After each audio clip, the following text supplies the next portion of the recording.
जय हिंद एवरीवन, मेरा नाम है Komal Sharma and I welcome you all to the defence mania. And ये जो है ये वीडियो है सेकंड पार्ट बुद्धिज्म का। ये कंटिन्यूइंग लेक्चर है। फर्स्ट पार्ट हमने कर लिया था जिसमें हमने बुद्धिज्म के बारे में पढ़ा था और बाकी का बचा हुआ जो पोर्शन है वो हम इस वीडियो में कंप्लीट करेंगे। और ये दोनों वीडियो मिला के आपका पूरा बुद्धिज्म कंप्लीट है। कोई भी पोर्शन, कोई भी एस्पेक्ट इसमें मैंने कोशिश की है कि ना छूटे। तो आपको बुद्धिज्म के लिए इन दो वीडियो से बाहर जाने की कोई जरूरत नहीं है। अगर आप में से किसी ने वो पहला पार्ट नहीं देखा है और उसके अलावा भी जो एमसीक्यू सीरीज की 2 वीडियोस हैं वो नहीं देखी हैं, तो पहले आप जाके वो पार्ट देखें, वो वीडियोस देखें। उनके सभी के लिंक इस डिस्क्रिप्शन में दिए हुए हैं।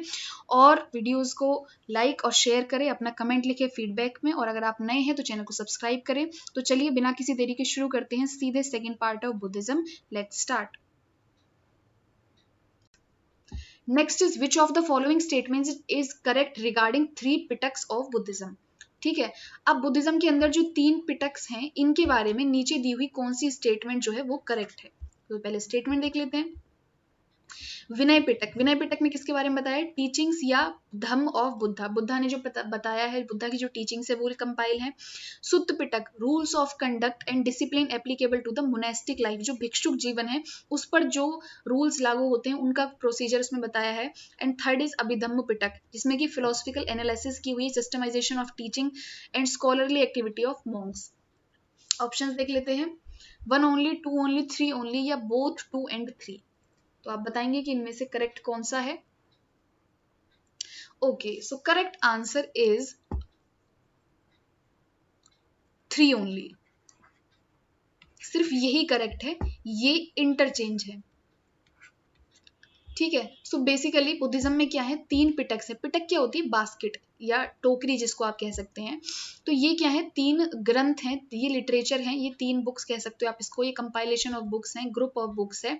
तो इन तीनों में क्या लिखा हुआ है? ये मेजर बुक्स हैं, 3 पिटक्स हैं ये बुद्धिज्म की सबसे इंपॉर्टेंट, जिसमें की है विनय पिटक, सुत्त पिटक या अभिधम्म पिटक। ये तीनों हैं और तीनों में अलग अलग चीजों के बारे में बताया हुआ है। तो आपको याद रखना है कि तीनों में किस किस के बारे में बताया हुआ है। अब आप इसको कैसे याद रखेंगे? मैं जैसे याद रखती हूँ मैं आपको वैसे बता देती हूँ, बाकी आप जैसे रख पाए आप वैसे करें। तो सबसे पहले देखिए सुत्त पिटक। सुत्त क्या है? अब ये देखो, ये जो शब्द हैं किसके हैं? पाली भाषा के हैं। पाली में और हिंदी में कोई बहुत ज्यादा फर्क नहीं है। पाली से ही फिर प्राकृत में आएंगे, अपभ्रंश आएंगे और फिर होते होते ये हिंदी में आ गए हैं। तो ये उन्हीं का, जैसे कि आपको धम्म वर्ड है, धम्म बेसिकली हिंदी में क्या होता है? धम्म मतलब धर्म ही है इसका शब्द। तो आप इसलिए शब्दों पे भी ध्यान दें। तो सुत्त माने क्या होता है? सूत्र। बेसिकली सूत्र को पाली में सुत्त कहा गया है। और सूत्र माने क्या होता है? फॉर्मूला। ठीक है, या सूत्र माने वैसे आप देखिए तो धागा, बेसिकली किसी चीज को जोड़ने का, किसी चीज को फॉर्मूला रहने का, ठीक है, तरीका बताया है इसमें। तो जो जीने के जो फॉर्मूले हैं, जो वो कौन बताएगा? वो बताएगा बुद्धा। तो जो टीचिंग्स ऑफ बुद्धा है वो किसमें है? सुत्त पिटक है। आप बस एक याद रखेंगे ये। ठीक है, सूत्र, जीने के जो सूत्र हैं, जीने के फॉर्मूले किसने बताए हैं? टीचिंग्स हैं बुद्धा की, ये हैं सुत्त पिटक में। ये क्लियर हो गया। अब अभिधम्म पिटक ये क्या है? ये तो अपने आप में तीनों में देखो बड़ा सा ही नाम है। तो इसमें क्या है? पूरी ज्यादा सारी सबकी जो है एनालिसिस है, सबका जितनी भी टीचिंग्स हैं या जो भी स्कॉलरली एक्टिविटीज हैं मॉन्क्स की, उन सबको सिस्टमाइज तरीके से लगाया गया है और सारी फिलोसफिकल एनालिसिस करके सारी जो विश्लेषण है वो इसमें लिख दिया गया है। तो ये थर्ड पिटक है, सबसे एंड का पिटक है। तो इसको आप इस तरीके से याद रख सकते हैं। सो बचा क्या? विनय पिटक। तो विनय पिटक में क्या आया? Rules of conduct. जो मॉन्क्स हैं, जो भिक्षुक हैं, उनके जो लिए जो रूल्स हैं वो क्या हैं? थोड़े से कड़े होते हैं। 2 तरह के होते हैं फॉलोअर्स बुद्धिज्म में। एक होते हैं भिक्षु, ठीक है, जिसको मोनास्टिक बोलते हैं, और दूसरे होते हैं उपासक, जो कि नॉर्मल क्या है, जैसे कि जो गृहस्थ हैं, जो लोग जो शादीशुदा नॉर्मल लोग हैं लेकिन फिर भी वो क्या है? बुद्धिज्म को फॉलो कर रहे हैं, तो उनको क्या बोलते हैं? उपासक। सो भिक्षुज की जो लाइफ है वो टफ होगी ऑब्वियसली। जो सन्यासी वगैरह होते हैं ना, अगर आप वैसे देखें तो वो टफ, वो उनके रूल्स ज्यादा स्ट्रिक्ट हैं कि भाई वो जो है जैसे कि ब्रह्मचर्य का पालन करेंगे, जबकि जो गृहस्थ लोग हैं उन लोगों के लिए ये कोई रूल नहीं होगा। तो इस तरीके से तो जो भिक्षुक हैं, जो मोनास्टिक लाइफ है उसके रूल्स हैं जो बहुत टफ है, वो किसमें लिखे हुए हैं? विनय पिटक में लिखे हुए हैं। ठीक है, तो आप एक याद रखेंगे तो बाकी की 2-3 आप दोनों 3 ही हैं तो बाकी के को आप हटा सकते हैं, ऑप्शंस को स्ट्राइक आउट कर सकते हैं। ठीक है, बाकी आप जैसे याद रखें वैसे याद रखेंगे ही। So correct answer is third. ये जो है थर्ड जो है ये करेक्टली मैच है। Okay, I think something is missing here, let me check, just a minute.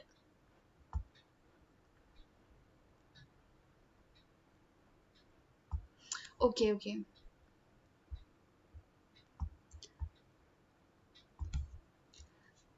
हाँ जी, तो हमने पढ़ लिया 3 पिटक्स के बारे में।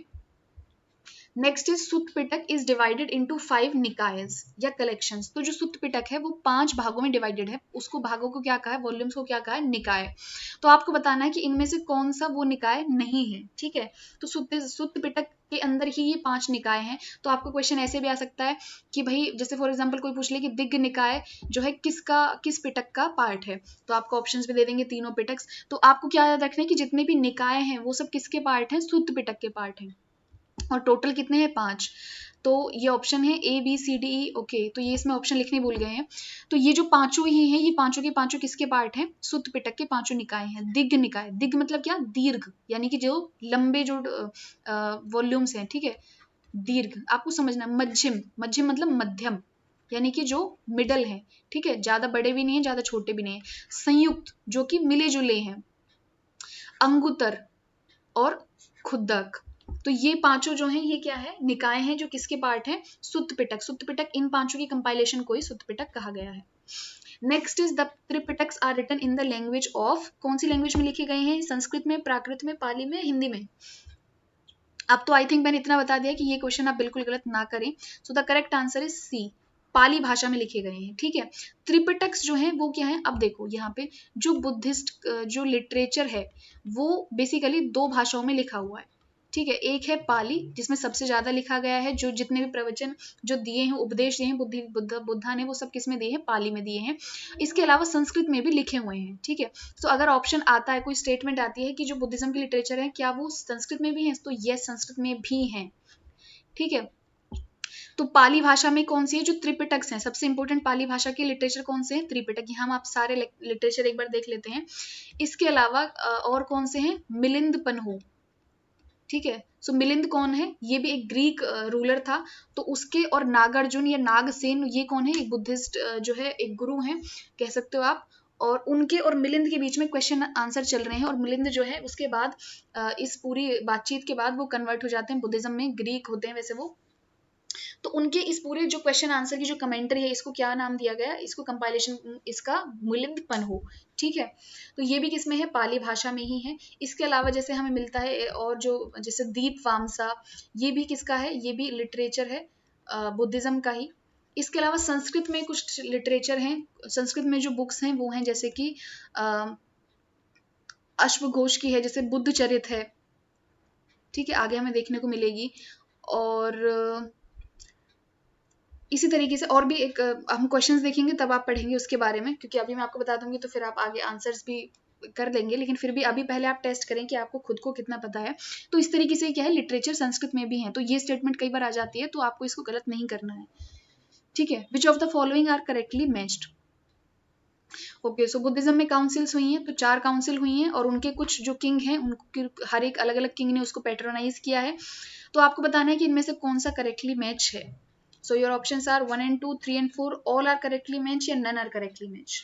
तो आप वीडियो को पॉज करेंगे और अपना आंसर लिखेंगे। Okay, so correct answer is, अगर आपने या तो अगर ऐसे आपको पता हो कि भाई इनमें से कौन पहले हुआ कौन बाद में हुआ, तो भी आप इजीली इसको कर सकते हैं कि सबसे पहले कौन हुआ, अजात शत्रु हुआ था, सेकंड फिर उसके बाद काला अशोक आता है, थर्ड अशोका हुआ था, और अशोका की कनिष्का तो बिल्कुल जो है 6 AD में जो है आया था, सॉरी BC में आया था, लेकिन अशोका के बाद ही आया था। तो आप ऐसे भी इसको फॉर्म कर सकते हैं कि ये दोनों गलत हो, तो लेकिन फिर भी आप इनको डिटेल में अच्छे से जान लेते हैं। तो बेसिकली जो फर्स्ट काउंसिल है वो किसने करवाई थी, अजात शत्रु ने कराई थी। सेकंड काउंसिल कालाशोक ने कराई थी, और थर्ड काउंसिल करवाई थी अशोका ने, और फोर्थ काउंसिल करवाई थी किसने, कनिष्का ने। चारों काउंसिल्स को बहुत अच्छे से आप याद करके जाएंगे, पढ़ के जाएंगे। इसमें कुछ इंपॉर्टेंट है, तो एक तो ये इनके किंग कौन थे, इनको पैट्रोनाइज किसने किया। इसके अलावा हर किसी काउंसिल के कोई प्रिस्ट थे, ठीक है, कोई चेयरमैन थे, कोई प्रेसिडेंट थे, बेसिकली प्रिस्ट नहीं थे, प्रेसिडेंट थे। तो अध्यक्ष कौन कौन थे, तो ऐसे ही कोई 4 या 5 लोगों के नाम हर किसी से एसोसिएट होंगे एक एक, तो वो भी आपको याद रखने हैं। और फिर उसके बाद डेट भी आप याद रख सकते हैं कि कब हुई, डेट नहीं तो कम से कम कि ये जो बाकी की दोनों चीज बताइए, उसको पैटर्नाइज किसने किया और उसको प्रेसिडेंट उसका कौन था, तो ये आपको अच्छे से देखना है। So in which of the following Buddhist council Buddhism divided into two sects of Hinayana और महायान। हीनयान और महायान इन दो में किस काउंसिल के बाद ये सेक्ट जो है, ये दोनों सेक्ट किस काउंसिल के बाद डिवाइड हुए? फर्स्ट, सेकंड, थर्ड या फोर्थ? बताइए। सो the correct answer is fourth. Last जो काउंसिल हुई उसके बाद ये बुद्धिज्म जो है दो पार्ट में डिवाइड हो गया, हीनयान और महायान। तो अब हम इन काउंसिल्स को एक बार जरा डिटेल में देख लेते हैं। पहली काउंसिल हुई 483 बीसी में, यानी कि उसी ईयर में जिसमें कब हुई है, डेथ हुई है बुद्धा की। कहाँ पे हुई है? राजगृह में हुई है, यानी मगध में हुई है। तीन जो है मगध में हुई है, फोर्थ जो है अलग हुई है। तो इस टाइम पे कौन है? अजात शत्रु हैं किंग, तो उन्होंने किया है। और जो प्रिस्ट हैं, जो प्रेसिडेंट है वो कौन है? महाकश्यप। इस टाइम पे पहली काउंसिल के अंदर दो चीजें कंपाइल हुई, सुत्त पिटक और विनय पिटक। ठीक है, तो क्वेश्चन आया कि सुत्त पिटक और विनय पिटक कब हुई? तो ये हुई 1 में। सेकेंड काउंसिल हुई फिर उसके 100 साल बाद। ठीक है, तो अगर आपको सिर्फ एक डेट याद रखनी है कि डेथ बुद्धा की कब हुई, 483, उसी के 100 साल बाद कब हुई है? सेकेंड काउंसिल हुई है। ये कहाँ हुई है? वैशाली में हुई है। कालाशोक इस टाइम पे किंग है और सभा कामी इनके कौन है? अध्यक्ष हैं। इसमें जो बुद्धिज्म है वो दो सेक्ट में डिवाइड हुआ, स्थाविरवादी और महासंघी का। ठीक है, उसके बाद थर्ड काउंसिल हुई है 250 बीसी में, पाटलिपुत्र में हुई है, अशोका के टाइम पे हुई है। और यहाँ पे जो गुरु हैं वो कौन है? अध्यक्ष कौन है? मोगलीपुत्र तिस्सा। और यहाँ पे जो है फाइनली जो थर्ड काउंसिल, जो थर्ड पिटक है अभिधम्म पिटक, वो भी जो है बनके तैयार हो गई है। तो थर्ड काउंसिल में क्या हुई? थर्ड पिटक बनी है। और इसी के बाद जो है बहुत सारी अशोका ने मिशनरीज भेजी थी, जो बहुत सारी साउथ ईस्ट एशियन कंट्रीज में, श्रीलंका, चाइना, ये सब वगैरह में, वियतनाम, थाईलैंड। और फोर्थ काउंसिल फिर कहाँ हुई है? 72 एडी में कुंडलवन, यानी कि कश्मीर में हुई है बेसिकली। ठीक है, और इस टाइम पे किंग कौन है? कनिष्का है। और इस टाइम पे जो प्रेसिडेंट है या चेयरमैन है वो दो हैं। सो मेन है वो है वसुमित्र, चेयरमैन है, और वाइस चेयरमैन कौन है? अश्वघोष। और इस टाइम पे फिर क्या हुआ? फाइनली दो सेक्ट में डिवाइड हुआ, मेजर जो हीनयान और महायान। और इसी टाइम पे एक बुक भी लिखी गई जिसका क्या नाम था? महाविभाषा शास्त्र। क्लियर? सो ये महाविभाषा शास्त्र ये कौन सी लैंग्वेज में है? ये संस्कृत लैंग्वेज में। तो ये एक और संस्कृत का लिटरेचर में पता चल गया। ठीक है, तो इस तरीके से चारों काउंसिल्स हैं, किसने करवाई, कब करवाई, और हर किसी काउंसिल का क्या रिजल्ट निकला। ठीक है, ये आपको याद रखना है। काउंसिल्स बेसिकली क्या होती है? इसीलिए होती है, कोई भी सभा मीटिंग्स बैठती है तो वो क्या होती है कि भाई सारे ऋषि मुनि जो स्कॉलर्स लोग हैं वो आएंगे, बैठ के बातचीत करेंगे, अगर कुछ डिस्प्यूट अराइज हो गया है तो उसको फाइनली सॉल्व करेंगे। तो इस तरीके से काउंसिल्स हुई और उनके कुछ रिजल्ट निकले, तो ये आप अच्छे से याद करेंगे। इसके अलावा जब स्कूल्स की बात हुई बुद्धिज्म के, जैसे हीनयान बुद्धिज्म, तो हम इसके मेजर जो स्कूल्स हैं उनके बारे में देख लेते हैं। तो सबसे पहले है महायान। तो नाम से ही पता चल रहा है महायान का मतलब क्या है? Great vehicle. इन्होंने अपने आप को कहा एक तरीके से, लिटरल मीनिंग है ये इसका महायान का। So they believe in heavenliness of Buddha and idol worship of Buddha. आपको यहाँ से याद रखना है मेन चीज। इन्होंने क्या किया बुद्धिज्म में, इन्होंने क्या बिलीव किया बुद्धा के, कि भाई उसको जो है मूर्ति बना के उसकी पूजा कर रहे हैं ये लोग। ठीक है,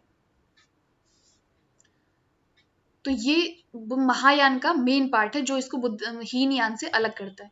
और इसमें दूसरा एक और है बोधिसत्व। ये दो टर्म जो है, ये दो चीजों में जो महायान स्कूल ऑफ बुद्धिज्म है वो बिलीव करता है। बोधिसत्व बेसिकली क्या है कि जो बुद्धा है उन्होंने क्या किया है, बोधिसत्व अवस्था में रुके हुए हैं। बोधिसत्व और बुद्धा हो जाना एक अवस्था नहीं है। ठीक है, पहले आप इस चीज को समझ लीजिए। बोधिसत्व क्या है? The situation just before attaining निर्वाण। निर्वाण से प्राप्त करने से पहले, जस्ट पहले जो आपकी सिचुएशन होती है उसको क्या बोलते हैं? बोधिसत्व। ठीक है, सो बोधिसत्व में मतलब क्या है? महायान वाले क्या बोलते हैं कि ये जानबूझ के इन्होंने अपने आप को रोका हुआ है। बुद्धा ने अपने आप को निर्वाण प्राप्ति नहीं की है, बल्कि उन्होंने क्या किया है, और लोगों को भी हेल्प करने के लिए, ताकि सभी लोग इस पोजीशन तक आ सकें। तो वो उसने क्या है, अपने जो निर्वाण है उसको थोड़ी देर के लिए होल्ड कर दिया है। तो जो निर्वाण को होल्ड कर देना, निर्वाण से जस्ट पहले की जो पोजीशन है, that is what we called bodhisattva. और ये किससे एसोसिएटेड है? महायान स्कूल से। ठीक है, तो आप देखेंगे कि ये क्या है, बुद्धिज्म की जो ओरिजिनल टीचिंग है उसके आसपास भी नहीं है, क्योंकि ये अपने आप में क्या, इन्होंने बुद्धा की मूर्ति बना के पूजनी शुरू कर दी। ठीक है, और ये भूल गए कि बुद्धिज्म शुरू ही किस बात पे हुआ था, फालतू के रिचुअल्स को नहीं करने पे। उसके बाद है बुद्धिस्ट स्कूल्स एम्बेडेड इन जो चाइना, कोरिया, तिब्बत या जापान, यानी कि जो इंडिया के जो नॉर्थ में जो बुद्धिज्म फैला वो कौन सा फैला? महायान। ठीक है, और जो साउथ और साउथ ईस्ट में हमारे है वो कौन सा है? बेसिकली हीनयान है। सो हीनयान मतलब कि little meaning is lesser vehicle. तो ये नाम इन्होंने दिया है महायान वालों ने, अपने आप को बोला ग्रेट व्हीकल, और हीनयान बोला किसको, जो ओरिजिनल टीचिंग्स में, जो लोग ओरिजिनली जो पहली जो टीचिंग्स थी उन्हीं में जो बिलीव कर रहे थे बुद्धा की, उसको क्या बोला, ये डॉक्ट्राइन ऑफ एल्डर्स भी इसको बोलते हैं, हीनयान को। तो आप इसको ऐसे याद रखेंगे कि जिसका नाम महा है, जिसके नाम में महान चीज आ रही है, वो बिल्कुल भी बुद्धा के आसपास नहीं है, क्योंकि जो लोग कैसे होते हैं, नाम कुछ होता है और एक्चुअल में कुछ होते हैं, तो ऐसे याद रख सकते हैं। और जिसका नाम लेसर व्हीकल है, हीन दीन सा, लेकिन उसमें एक्चुअल में क्या है, बुद्धिज्म की ओरिजिनल टीचिंग्स है। So they do not believe in Buddhism, in idol worship, Buddha की कोई मूर्ति पूजा में विश्वास नहीं रखते हैं। And tries to attain individual celebration, ये बोधिसत्व में बिलीव नहीं करते, ये क्या करते हैं, इंडिविजुअल सेलिब्रेशन, हर किसी को अपने अपने निर्वाण के लिए खुद काम करना है, ठीक है, थ्रू सेल्फ डिसिप्लिन और मेडिटेशन खुद करेंगे और खुद करेंगे। सो बोधिसत्व इनका कॉन्सेप्ट नहीं है। Theravada is a Hinayana sect, और इसके अलावा एक थेरावाद भी सेक्ट है, वो किसका पार्ट है, हीनयान का ही सेक्ट है। तो थेरावाद भी देख लेते हैं। थेरावाद क्या है, द मोस्ट एंशिएंट ब्रांच है जो बुद्धिज्म की, वो क्या है, Theravada, closest to the original teachings. Next is फिर है Vajrayana. Vajrayana means the vehicle of thunderbolt, या इसको क्या बोलते हैं साधारण शब्दों में, तांत्रिक बुद्धिज्म जो बोलते हैं वो क्या है, वज्रयान है, द व्हीकल ऑफ थंडरबोल्ट। और ये कब डेवलप्ड हुआ इंडिया में, अराउंड 900 सेंचुरी में, 900 CE में हुआ। It is grounded on the esoteric elements, या जो है बहुत ही complex set of rituals compare to the Buddhist school. तो ये जो है थोड़े से तंत्र मंत्र, ये जो जादू टोना टोटका, इस चीज की जो चीजें आके जब जो है बुद्धिज्म में जब जुड़ गई, तो इसको क्या कहा गया, बहुत ही इसमें रिचुअल्स फॉलो होने लगे, तो इसको कहा गया वज्रयान, ठीक है।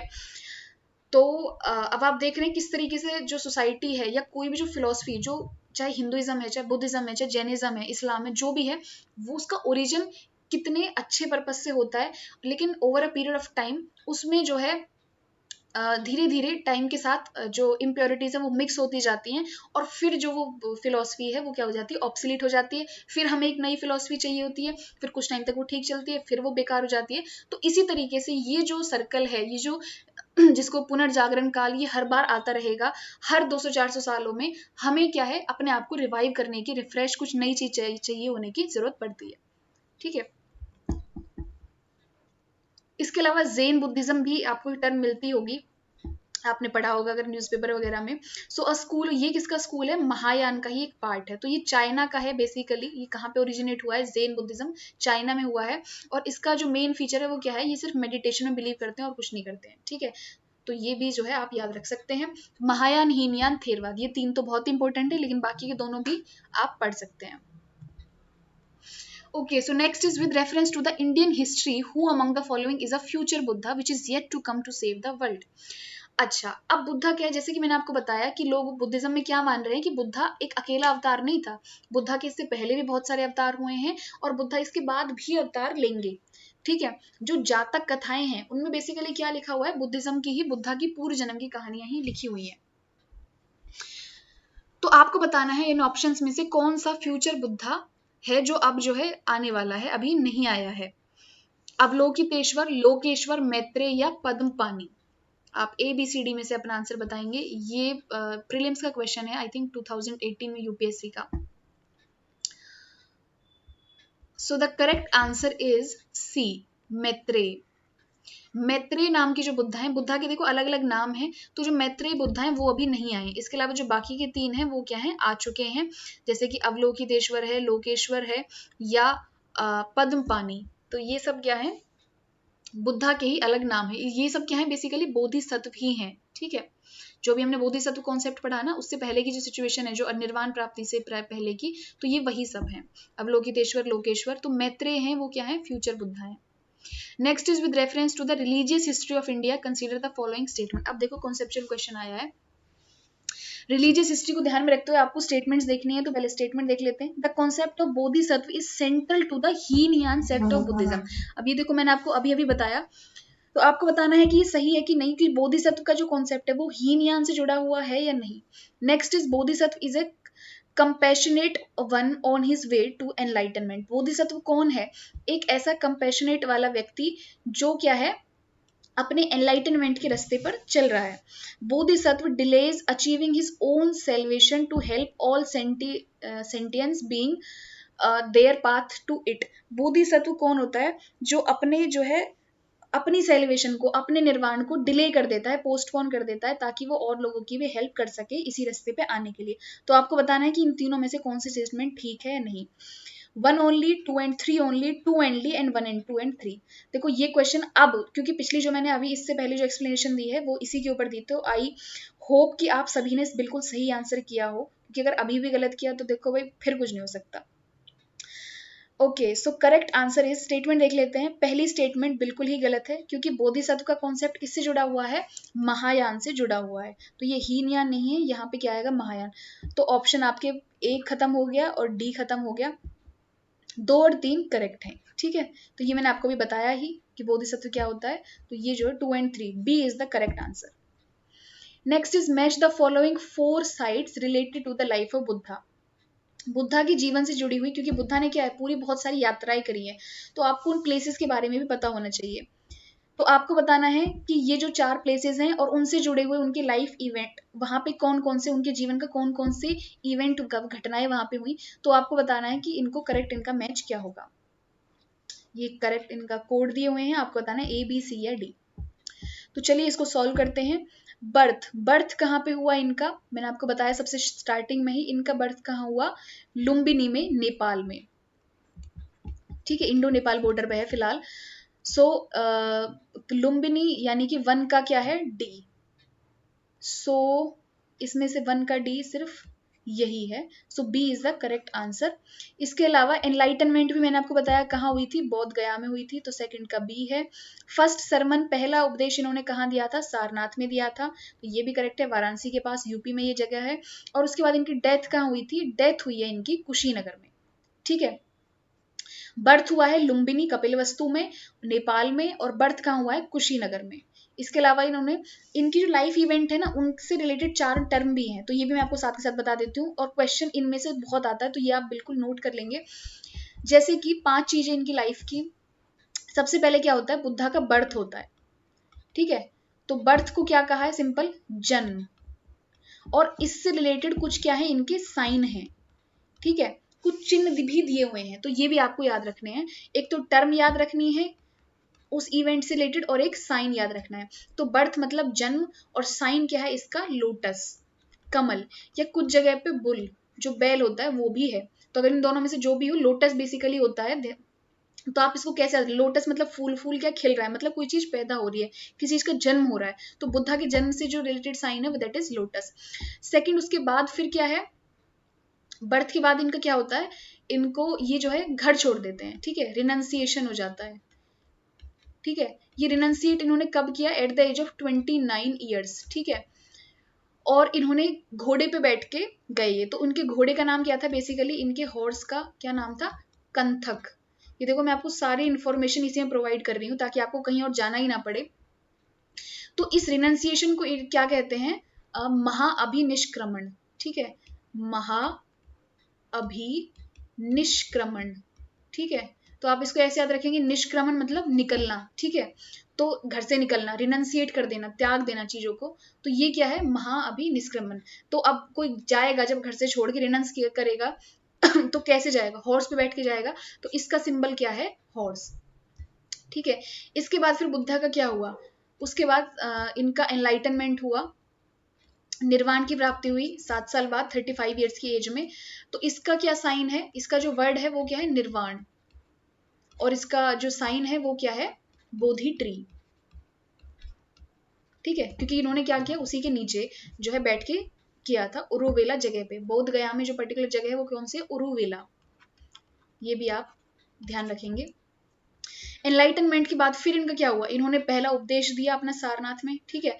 तो इन्होंने जो अपना फर्स्ट जो इन्होंने सरमन दिया, पहला उपदेश दिया सारनाथ में, उसके लिए जो टर्म है वो क्या है? जो टर्म है दैट इज महाचक्र परिवर्तन। यस, आई थिंक इसमें कुछ शायद हो सकता है मिस्टेक हो। हाँ सॉरी, धर्म चक्र प्रवर्तन, द वर्ड इज धर्म चक्र प्रवर्तन। तो इसमें जो है इसका साइन क्या होगा? चक्र, ठीक है। तो इसका साइन क्या है? व्हील, ठीक है। तो इन्होंने क्या किया बेसिकली, अब इसको कैसे याद रखें, जब कोई उपदेश देंगे तो जो धर्म का जो चक्र चल रहा था उसमें क्या किया इन्होंने, और उसको और बढ़ाया और उसको घुमाया और उसको शुरू किया, नई चीजें, अपनी शिक्षाएं, अपने उपदेशों की तिल्लियां ऐड करी और उस धर्म के पहिए को घुमाया। तो इस तरीके से आप याद रख सकते हैं। लास्ट फिर इनकी डेथ हुई, 5th जो इनका इवेंट हुआ। सो डेथ को इन्होंने क्या कहा, महापरिनिर्वाण। एनलाइटनमेंट को निर्वाण कहा है और डेथ को क्या कहा है, महापरिनिर्वाण। और इसका जो साइन है वो क्या है, स्तूप। तो स्तूप क्या होते हैं बेसिकली, कई बार ये क्वेश्चन आ जाता है कि विहार और स्तूप में क्या डिफरेंस है। सो विहार क्या होता है, जहाँ पे भिक्षुक लोग रहते हैं, मोनास्ट्रीज, उनके रहने की जगह। और स्तूप क्या होते हैं, जो बुद्धा की जो डेथ है उसके, या किसी के जो डेथ का सिंबल है, एक तो वो है, और जो भी जैसे कह सकते हैं कि जो स्तूप मतलब बुद्धा के मरने के बाद उनकी जो अस्थियां हैं उनके ऊपर जो चीजें, जो बिल्डिंग बनाई गई, उस वाले आर्किटेक्चर को हमने क्या कहा है, स्तूप कहा है। ठीक है। सो ये 5 चीजें, ये और इसमें से क्वेश्चन जरूर आते हैं, तो ये आपको याद रखना है, आप नोट करेंगे। Birth, renunciation, enlightenment, first sermon, death, ये 5 इवेंट, इनसे जुड़ी हुई 5 टर्म। बर्थ से जुड़ी हुई जन्म, साइन है लोटस। रिनाउंसिएशन से जुड़ा हुआ है महाअभिनिष्क्रमण, जिसका साइन है घोड़ा। एनलाइटनमेंट है जिसका टर्म है निर्वाण और जिसका साइन है बोधि ट्री। फर्स्ट सरमन जिसका टर्म है धर्म चक्र प्रवर्तन और जिसका साइन है व्हील। और डेथ जिसका टर्म है महापरिनिर्वाण और जिसका साइन है स्तूप। ठीक है। अब आप सोचो और मुझे कमेंट में लिख के ये बताएंगे, ये चीज मैं आपके लिए छोड़ रही हूँ, कि इन्होंने जो घर छोड़ा वो क्यों छोड़ा। ऐसी एक इन्होंने 4 चीजें देखी थी, तो आपको बताना है कौन सी 4 चीजें थी जिनको देखकर इनका जो मन है, इनके मन में वैराग्य उत्पन्न हुआ और इन्होंने घर छोड़ दिया। ठीक है, तो वो आप मुझे कमेंट में लिख के बताएंगे जिन लोगों को भी पता है। देखो आप लोग जब अपना बताते हो ना, ये सब कुछ आप जो पार्टिसिपेट करते हो, देखो उससे हमें जो है फिर फाइनली लगता है कि चलो ठीक है, हमारी मेहनत जो है बेकार नहीं जा रही है, बच्चे पढ़ रहे हैं, वो सामने से पार्टिसिपेट कर रहे हैं। So next is which of the following king did not patronised Buddhism. ठीक है, कौन कौन से किंग है फाइनल, इनमें से आपको बताना है कि जिन्होंने बुद्धिज्म के जो पैटर्नाइज नहीं किया इन्होंने, यानी कि जो बुद्धिज्म को नहीं पालन किया है, जिन्होंने बुद्धिज्म को नहीं फॉलो किया। चंद्रगुप्त मौर्य, हर्षवर्धन, अशोका या कालाशोक। आप अपना ऑप्शन लिख के आंसर बताएंगे।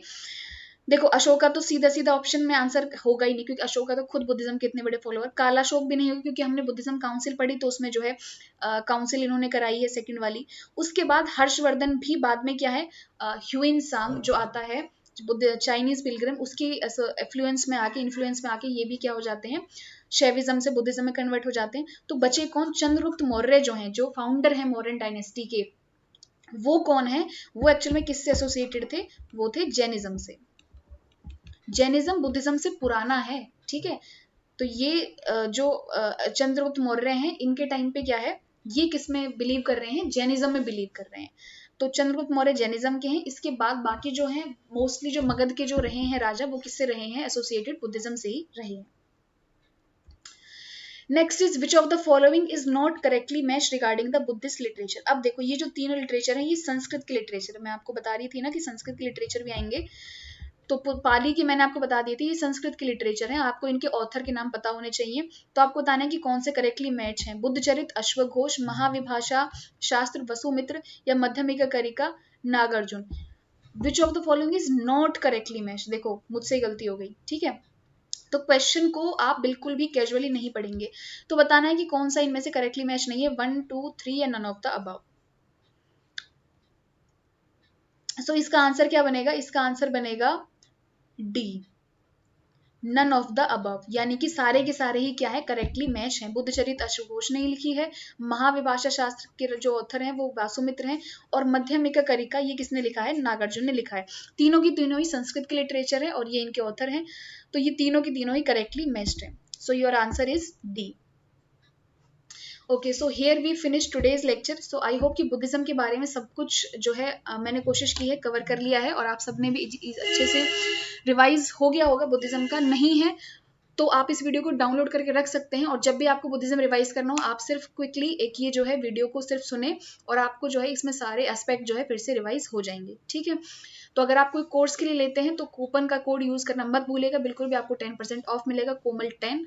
और अगर आपको ये वीडियो अच्छी लगी हो तो प्लीज लाइक करें, शेयर करें, और अपना फीडबैक जो है वो कमेंट में ज़रूर लिखें, और वीडियो को जितने ज़्यादा से ज़्यादा हो सके शेयर करें, ताकि हमें जो है और मुझे कम से कम और इनकरेज हूँ मैं कि भाई मुझे और जो है अच्छी वीडियो बनानी है, या और ज़्यादा से ज़्यादा और रेगुलर वीडियो मैं कोशिश कर रही हूँ कि मैं 2 या 3 दिन में ही, वीकली की बजाय 2 या 3 दिन में ही बनाना स्टार्ट कर दूँ। तो वो तभी हो पाएगा जब आपका सामने से रिस्पॉन्स आएगा।